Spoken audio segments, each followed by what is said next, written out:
അള്ളാഹ്ക്ക് കഴിവുണ്ടെങ്കിൽ അത് പൊന്തട്ട്. അള്ളാഹ്ക്ക് കഴിവുണ്ടെങ്കിൽ പൊന്തട്ട്. ആ അള്ളാഹ്ക്ക് കഴിവുണ്ടെങ്കിൽ അത് പൊന്തട്ട്. നിങ്ങൾ പറഞ്ഞല്ലോ ഇപ്പോ വലിയ കറാമത്തോട് പൊന്തട്ട്. അല്ലാഹു അക്ബർ. ആ മാതിരി ഒന്നും ഇവിടെ നടക്കൂല എന്ന് മനസ്സിലായില്ലേ? അത് അള്ളാന്റെ കുതിർത്തുണ്ടല്ലോ, ആ പൊന്തട്ട്. അള്ളാന്റെ കുതിർത്തുണ്ടെങ്കിൽ അത് പൊന്തട്ടെ. ആ പറയ്. അള്ളാഹ് ആ മാതിരി നാടകം ഒന്നും ഇവിടെ പറ്റൂല.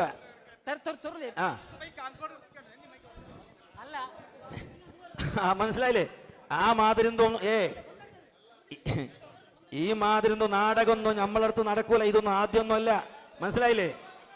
അതൊന്നും ഇവിടെ നടക്കൂല, മനസ്സിലായില്ലേ? അള്ളാന്റെ കുതിർത്തുണ്ടെങ്കിൽ അത് പൊന്തട്ടെ. ബോലോ തക്ബീർ, ബോലോ തക്ബീർ, ബോലോ തക്ബീർ.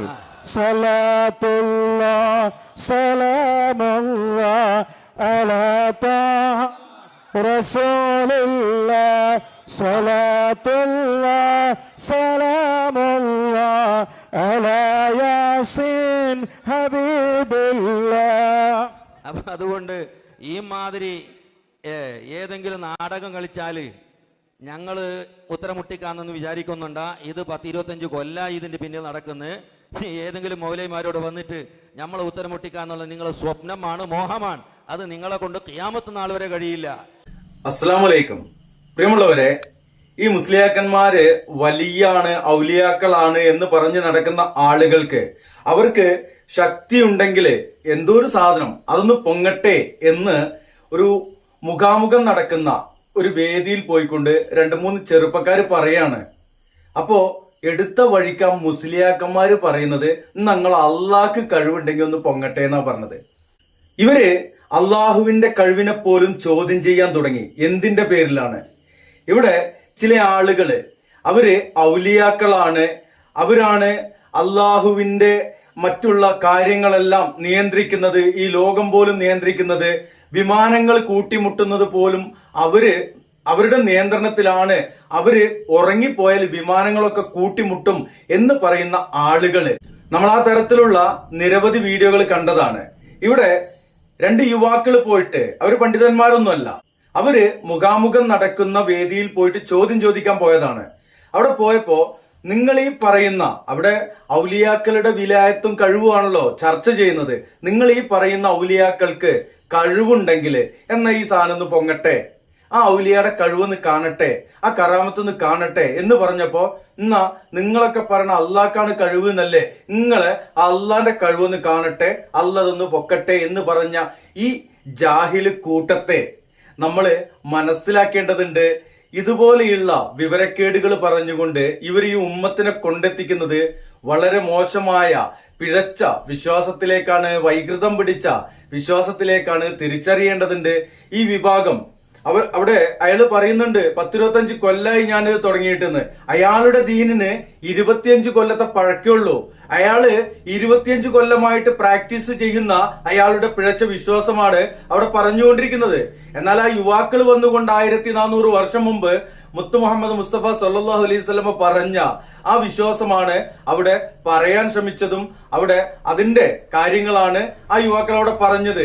എന്നാൽ അതിനെ പറഞ്ഞ് പാറ ചേറാക്കുക എന്നുള്ള ആ ഒരു നിലപാടുണ്ടല്ലോ, മന്ദിക്ക് എന്നുള്ള ആ ഒരു ടോയ്ലറ്റ് പേപ്പർ കുത്തി നിറച്ച കിതാബോധിയിട്ടുള്ള ആളുകളാണ്. അവര് അല്ല 2 എന്ന് പറഞ്ഞും സംവാദം ചെയ്യിക്കും എന്ന് പറയുന്ന ഉസ്താക്കന്മാര് ജീവിച്ചു മരിച്ചു പോയ ആ സനദില് പോകുന്ന ആളുകളാണ്.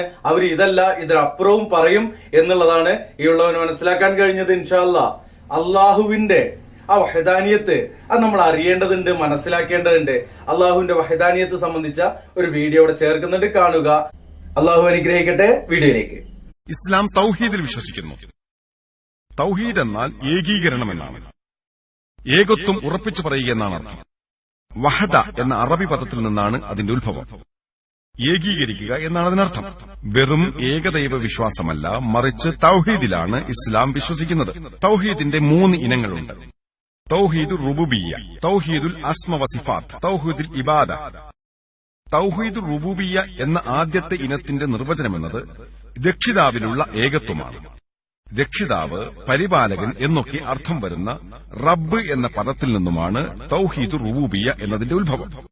ഈ ലോകത്തെ പരിപാലിക്കുന്നതും സംരക്ഷിക്കുന്നതും നിയന്ത്രിക്കുന്നതുമെല്ലാം അല്ലാഹുവാണ്. അവനിൽ എല്ലാം ആശ്രയിക്കുന്നു. അവൻ എല്ലാത്തിൽ നിന്നും നിരാശ്രയനാണ്. അല്ലാഹുവിന്റെ രക്ഷാകർതൃത്വത്തിലുള്ള ഏകത്വം നിലനിർത്തുന്നതിനാണ് തൗഹീദ് റുബൂബിയ്യ എന്ന് വിശേഷിപ്പിക്കുന്നത്. രണ്ടാമത്തെ ഇനത്തിന് അസ്മാഉ വസിഫാത്ത് എന്ന് പറയുന്നു. അല്ലാഹുവിന്റെ നാമങ്ങളിലും വിശേഷണങ്ങളിലുമുള്ള ഏകത്വം നിലനിർത്തുന്നതിന് തൗഹീദ് അൽ അസ്മാ വസിഫാത്ത് എന്ന് പറയുന്നു. ഇതിനെ 5 ഉപവിഭാഗങ്ങളായി തരംതിരിക്കാം. 1. അല്ലാഹ് സ്വയം നൽകിയിട്ടുള്ള നാമങ്ങൾ മാത്രമേ നിങ്ങൾ അവന് നൽകുവാൻ പാടുള്ളൂ. നിങ്ങൾക്ക് ഇഷ്ടമുള്ള നാമങ്ങൾ അവന് നൽകുവാൻ സാധ്യമല്ല. അല്ലാഹു അൽ ഗാദിബ് അഥവാ കോപിക്കുന്നവൻ എന്ന് നിങ്ങൾക്ക് പറയുവാൻ സാധ്യമല്ല. അല്ലാഹു കോപിക്കുമെന്ന് ഖുർആനിൽ പറയുന്നുണ്ടെങ്കിലും അല്ലാഹു സ്വയം നൽകിയിട്ടുള്ള നാമമോ നബി സല്ലല്ലാഹു അലൈഹി വസല്ലം അവന് നൽകിയിട്ടുള്ള നാമമോ അല്ലത്. 2. അല്ലാഹു സ്വയം വ്യാഖ്യാനിച്ചിരിക്കുന്നത് പോലെയോ നബി സല്ലല്ലാഹു അലൈഹി വസല്ലം നൽകിയിട്ടുള്ള വ്യാഖ്യാനമോ മാത്രമേ നിങ്ങൾക്ക് അല്ലാഹുവിന്റെ നാമങ്ങൾക്കും വിശേഷണങ്ങൾക്കും നൽകുവാൻ സാധിക്കൂ. നിങ്ങൾക്ക് സ്വന്തം വ്യാഖ്യാനം നൽകുവാൻ സാധിക്കില്ല. അവയുടെ അർത്ഥം എന്തുതന്നെയായാലും ശരി, അത് സ്വീകരിക്കണം. നിങ്ങൾക്ക് നിങ്ങളുടെ ദൃഷ്ടാന്ത രൂപമായ വ്യാഖ്യാനങ്ങൾ അല്ലാഹുവിന്റെ നാമവിശേഷണങ്ങൾക്ക് നൽകുവാൻ സാധിക്കില്ല. 3. അല്ലാഹുവിന്റെ സൃഷ്ടികളുടെ ഗുണങ്ങൾ അല്ലാഹുവിന് നൽകുവാൻ സാധ്യമല്ല. അല്ലാഹു മറക്കുമെന്ന് നിങ്ങൾക്ക് പറയാൻ സാധ്യമല്ല. അത് അവന്റെ സൃഷ്ടികളുടെ ഗുണമാണ്. അല്ലാഹുവിന് പിഴവ് സംഭവിക്കുമെന്ന് പറയാൻ സാധ്യമല്ല. ചില വേദങ്ങളിൽ ദൈവത്തിന് പിഴവ് സംഭവിച്ചുവെന്ന് പറയുന്നു. ഇവയൊക്കെ അവന്റെ സൃഷ്ടികളുടെ ഗുണങ്ങളാണ്. 4. അല്ലാഹുവിന്റെ നാമവിശേഷണങ്ങൾ അവന്റെ സൃഷ്ടികൾക്ക് നൽകുവാൻ സാധ്യമല്ല. അനശ്വരനും അനന്തനുമായ ഒരാളെ എനിക്കറിയാം എന്ന് നിങ്ങൾ പറയാവതല്ല. ഇവയൊക്കെ അല്ലാഹുവിന്റെ ഗുണങ്ങളാണ്. 5. അല്ലാഹുവിന്റെ നാമങ്ങൾ അവന്റെ സൃഷ്ടികൾക്ക് നൽകുമ്പോൾ അബ്ദ് എന്ന പദമില്ലാതെ നൽകുവാൻ സാധ്യമല്ല. ഉദാഹരണത്തിന് അവൻ അർ റഹീം ആണെന്ന് പറയുവാൻ സാധ്യമല്ല. അബ്ദുർ റഹീം അഥവാ പരമകരുണാനിധിയുടെ അടിമ എന്ന് വേണമെങ്കിൽ നിങ്ങൾക്ക് പറയാം. അബ്ദിന് ശേഷം അല്ലാഹു എന്ന പദമല്ലാതെ മറ്റൊന്നും ചേർക്കാൻ സാധ്യമല്ല. പ്രവാചകന്റെ അടിമ എന്നർത്ഥം വരുന്ന അബ്ദുർ റസൂൽ എന്ന നാമം നിങ്ങൾക്ക് നൽകുവാൻ സാധ്യമല്ല. ഇത് അനുവദനീയമല്ല. ഇത് തൗഹീദുൽ അസ്മ വസിഫാത്ത് എന്ന രണ്ടാമത്തെ വിഭാഗത്തിന് വൈരുദ്ധ്യമാവുന്നു. മൂന്നാമത്തെ വിഭാഗം ആരാധനയിലെ ഏകത്വം നിലനിർത്തുക എന്നതാണ്. സേവിക്കുക, അടിമ, ദാസ്യം എന്നൊക്കെ അർത്ഥം വരുന്ന അബ്ദ് എന്ന അറബി പദത്തിൽ നിന്നുമാണ് ഇബാദ എന്ന പദം ഉത്ഭവിച്ചിരിക്കുന്നത്. മറ്റാരെയും ആരാധിക്കാതെ അല്ലാഹുവിനെ മാത്രം ആരാധിക്കുന്നതിലെ ഏകത്വം നമ്മൾ നിലനിർത്തേണ്ടതാണ്.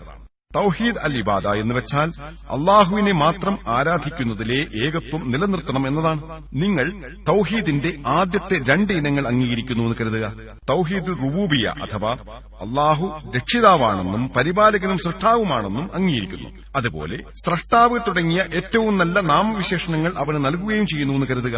പക്ഷേ നിങ്ങൾ അല്ലാഹുവിനോടൊപ്പം മറ്റാരെയെങ്കിലും ആരാധിക്കുന്നുവെങ്കിൽ നിങ്ങൾ തൗഹീദിൽ വീഴ്ച വരുത്തി കഴിഞ്ഞു. അതിന്റെ നിരവധി ഉദാഹരണങ്ങൾ ഖുർആനിലുണ്ട്. ഖുർആനിലെ 10-ാം അധ്യായത്തിലെ 31-ാം വചനത്തിൽ മക്കയിലെ ബഹുദൈവാരാധകരെ ഉദ്ധരിച്ചുകൊണ്ട് ഇപ്രകാരം പറയുന്നു: പറയുക, ആകാശത്തുനിന്നും ഭൂമിയിൽ നിന്നും നിങ്ങൾക്ക് ആഹാരം നൽകുന്നതാരാണ്? അതല്ലെങ്കിൽ കേൾവിയും കാഴ്ചകളും അധീനപ്പെടുത്തുന്നതാരാണ്? ജീവനില്ലാത്തതിൽ നിന്ന് ജീവനുള്ളതും ജീവനുള്ളതിൽ നിന്ന് ജീവനില്ലാത്തതും പുറപ്പെടുവിക്കുന്നതുമാരാണ്? കാര്യങ്ങൾ നിയന്ത്രിക്കുന്നതുമാരാണ്? അവർ പറയും അല്ലാഹു എന്ന്. അപ്പോൾ പറയുക, എന്നിട്ടും നിങ്ങൾ സൂക്ഷ്മത പാലിക്കുന്നില്ലേ? അതിനർത്ഥം മക്കയിലെ ഈ അറബി ബഹുദൈവാരാധകർ അല്ലാഹുവിനെ അംഗീകരിച്ചിരുന്നുവെന്നാണ്.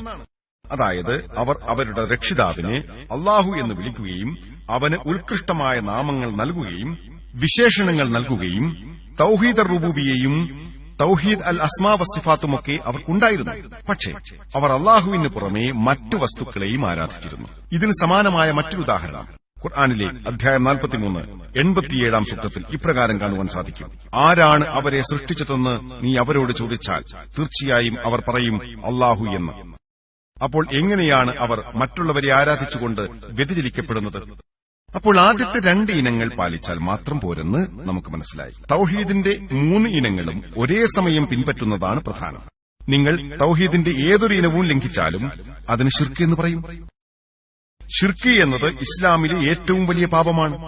അറബി ഭാഷയിൽ ഷിർക്ക് എന്നാൽ പങ്കാളികളെ സ്വീകരിക്കുക എന്നാണ്. അല്ലാഹുവോടൊപ്പം പങ്കാളികളെ ഏർപ്പെടുത്തുന്നതിനാണ് ഇസ്ലാമിൽ ഷിർക്കിന്റെ നിർവചനം. അതാണ് ഇസ്ലാമിലെ ഏറ്റവും വലിയ പാപം. നിങ്ങൾ തൗഹീദിന്റെ ഏതെങ്കിലും ഇനത്തിൽ വീഴ്ച വരുത്തിയാൽ നിങ്ങൾ ഷിർക്ക് ചെയ്തു. ഖുർആനിലെ അധ്യായം 4 48-ാം വചനത്തിൽ ഇങ്ങനെ പറയുന്നു: തന്നോട് പങ്കുചേർക്കപ്പെടുന്നത് അള്ളാഹു ഒരിക്കലും പൊറുക്കുകയില്ല. അതൊഴിച്ചുള്ളതെല്ലാം അവൻ ഉദ്ദേശിക്കുന്നവർക്ക് അവൻ പുറത്തു കൊടുക്കുന്നതാണ്. ആർ അള്ളാഹുവോട് പങ്കുചേർത്തുവോ അവൻ തീർച്ചയായും ഗുരുതരമായ ഒരു കുറ്റകൃത്യമാണ് ചമച്ചുണ്ടാക്കിയിരിക്കുന്നത്. ഇതേ ആശയം അധ്യായം 4 116 വചനത്തിലും കാണാം. തന്നോട് പങ്കുചേർക്കപ്പെടുക എന്നത് അള്ളാഹു പൊറുക്കുകയില്ല, തീർച്ച. അതൊഴിച്ചുള്ളത് അവൻ ഉദ്ദേശിക്കുന്നവർക്ക് അവൻ പുറത്തു കൊടുക്കുന്നതാണ്. ആർ അള്ളാഹുവോട് പങ്കുചേർക്കുന്നുവോ അവൻ ബഹുദൂരം പിഴച്ചുപോയിരിക്കുന്നു. അതുകൊണ്ട് ഖുർആനിന്റെ അധ്യാപന പ്രകാരം അള്ളാഹുവിൽ പങ്കുചേർക്കുന്നത് അവനൊരിക്കലും പൊറുക്കുകയില്ല. അതുകൊണ്ട് നിങ്ങൾ ദഅവത്ത് ചെയ്യുമ്പോൾ അഥവാ ഏതെങ്കിലും ഒരു മനുഷ്യനോട് സംസാരിക്കുമ്പോൾ നിങ്ങൾക്ക് നൽകുവാൻ സാധിക്കുന്ന ഏറ്റവും നല്ല സന്ദേശം അള്ളാഹുവിന്റെ ഏകത്വം അഥവാ തൗഹീദിനെക്കുറിച്ച് സംസാരിക്കുകയെന്നതാണ്. നമ്മൾ അള്ളാഹുവിനെയല്ലാതെ മറ്റാരെയും ആരാധിക്കുകയില്ലെന്നതാണ്. അള്ളാഹു ഖുർആനിന്റെ അധ്യായം 5:72 ഇപ്രകാരം പറയുന്നു: ലഖദ് കഫറ അല്ലദീന ഖാലു ഇന്നല്ലാഹ ഹുവൽ മസീഹ് ഇബ്നു മറിയം. മറിയമിന്റെ മകൻ മസീഹ് അഥവാ മിശിഹ തന്നെയാണ് അള്ളാഹു എന്ന് പറഞ്ഞവർ തീർച്ചയായും അവിശ്വാസികളായിരിക്കുന്നു. എന്നാൽ മസീഹ് പറഞ്ഞത്, ഇസ്രായേൽ സന്തതികളെ, എന്റെയും നിങ്ങളുടെയും രക്ഷിതാവായ അള്ളാഹുവെ നിങ്ങൾ ആരാധിക്കുവിൻ. അള്ളാഹുവോട് വല്ലവനും പങ്കുചേർക്കുന്ന പക്ഷം തീർച്ചയായും അള്ളാഹു അവന് സ്വർഗം നിഷിദ്ധമാക്കുന്നതാണ്. നരകം അവന്റെ വാസസ്ഥലമായിരിക്കുകയും ചെയ്യും. അക്രമികൾക്ക് സഹായികളായി ആരും തന്നെയില്ല എന്നാണ്. യേശുക്രിസ്തു ഇപ്രകാരം പറയുന്നു: അള്ളാഹുവോട് വല്ലവനും പങ്കുചേർക്കുന്ന പക്ഷം തീർച്ചയായും അള്ളാഹു അവന് സ്വർഗം നിഷിദ്ധമാക്കുന്നതാണ്. നരകം അവന്റെ വാസസ്ഥലമായിരിക്കുകയും ചെയ്യും. അക്രമികൾക്ക് സഹായികളായി ആരും തന്നെയില്ല എന്നാണ്. അതുകൊണ്ടാണ് ഞാൻ ഖുർആനിലെ അധ്യായം 3 64 വചനം ഉദ്ധരിച്ചുകൊണ്ട് എന്റെ പ്രഭാഷണം ഇപ്രകാരം ആരംഭിച്ചത്: പറയുക, വേദക്കാരെ, ഞങ്ങൾക്കും നിങ്ങൾക്കുമിടയിൽ സമമായുള്ള ഒരു വാക്യത്തിലേക്ക് നിങ്ങൾ വരുവിൻ. ഏതാണ് ആദ്യത്തെ സമവാക്യം? അതായത് അല്ലാഹുവെയല്ലാതെ നാം മറ്റാരെയും ആരാധിക്കുകയില്ലെന്ന്. ഏകനായ ദൈവത്തിൽ വിശ്വസിക്കുക എന്നത് മാത്രം മതിയാവുകയില്ല. ഏകനായ ദൈവത്തിൽ വിശ്വസിക്കുന്നതിന് പുറമെ അവനെയല്ലാതെ മറ്റാരെയും ആരാധിക്കുവാനും പാടില്ല. ആദ്യത്തെ സമവാക്യമെന്നത് യഥാർത്ഥ ദൈവമായ അള്ളാഹുവെയല്ലാതെ നാം മറ്റാരെയും ആരാധിക്കാതിരിക്കുകയും അവനോട് യാതൊന്നിനെയും പങ്കുചേർക്കാതിരിക്കുകയും നമ്മളിൽ ചിലരെ അള്ളാഹുവിന് പുറമെ രക്ഷിതാക്കളാക്കാതിരിക്കുകയും ചെയ്യുക എന്ന തത്വത്തിലേക്ക്. എന്നിട്ട് അവർ പിന്തിരിഞ്ഞു കളയുന്ന പക്ഷം നിങ്ങൾ പറയുക, ഞങ്ങൾ അള്ളാഹുവിന് കീഴ്പ്പെട്ടവരാണ് എന്നതിന് നിങ്ങൾ സാക്ഷ്യം വഹിച്ചുകൊള്ളുക. ഖുർആനിലെ അധ്യായം 12 106 വചനത്തിൽ അള്ളാഹു ഇപ്രകാരം പറയുന്നു: അവരിൽ അധിക പേരും അള്ളാഹുവിൽ വിശ്വസിക്കുന്നത് അവനോട് മറ്റുള്ളവരെ പങ്കുചേർക്കുന്നവരായിക്കൊണ്ട് മാത്രമാണ്. എന്നുവെച്ചാൽ മിക്ക ജനങ്ങളും അള്ളാഹുവിനെ ആരാധിക്കുമ്പോൾ അവനോട് മറ്റുള്ളവരെ പങ്കുചേർക്കുകയും ചെയ്യുന്നു. അതുകൊണ്ട് അവനെ ആരാധിക്കുക, മറ്റാരെയും അവനിൽ പങ്കുചേർക്കാതിരിക്കുക. ഇതാണ് ശരി. ഖുർആനിലെ അധ്യായം 31 27 വചനത്തിൽ അള്ളാഹു ഇപ്രകാരം പറയുന്നു: ഭൂമിയിലുള്ള വൃക്ഷമെല്ലാം പേനയായിരിക്കുകയും സമുദ്രം മഷിയാവുകയും അതിനു പുറമെ 7 സമുദ്രങ്ങൾ അതിനെ പോഷിപ്പിക്കുകയും ചെയ്താലും അള്ളാഹുവിന്റെ വചനങ്ങൾ എഴുതിത്തീരുകയില്ല. ഖുർആനിലെ 22 അധ്യായത്തിലെ 73 വചനം ഉദ്ധരിച്ചുകൊണ്ട് ഞാൻ എന്റെ പ്രഭാഷണം അവസാനിപ്പിക്കാൻ ആഗ്രഹിക്കുന്നു. മനുഷ്യരെ, ഒരു ഉദാഹരണം ഇതാ വിവരിക്കപ്പെടുന്നു. നിങ്ങൾ അത് ശ്രദ്ധിച്ചു കേൾക്കുക. തീർച്ചയായും അള്ളാഹുവിനു പുറമെ നിങ്ങൾ വിളിച്ചു പ്രാർത്ഥിക്കുന്നവർ ഒരു ഈച്ചയെപ്പോലും സൃഷ്ടിക്കുകയില്ല. അള്ളാഹുവിനു പുറമെ നിങ്ങൾ ആരെയൊക്കെയാണോ വിളിച്ചു പ്രാർത്ഥിക്കുന്നത് അവർക്ക് ഒരു ഈച്ചയെപ്പോലും സൃഷ്ടിക്കാൻ സാധ്യമല്ല. അതിനായി അവർ എല്ലാവരും ഒത്തുചേർന്നാൽ പോലും ഈച്ച അവരുടെ പക്കൽ നിന്ന് വല്ലതും തട്ടിയെടുത്താൽ അതിന്റെ പക്കൽ നിന്ന് അത് മോചിപ്പിച്ചെടുക്കാനും അവർക്ക് കഴിയില്ല. അപേക്ഷിക്കുന്നവനും അപേക്ഷിക്കപ്പെടുന്നവനും ദുർബലർ തന്നെ. പ്രഭാഷണത്തിന്റെ അവസാനം ഞാൻ സർവ്വചരാചരങ്ങളുടെയും രക്ഷിതാവായ അള്ളാഹുവിനെ സ്തുതിച്ചുകൊണ്ട് അവസാനിപ്പിക്കുന്നു.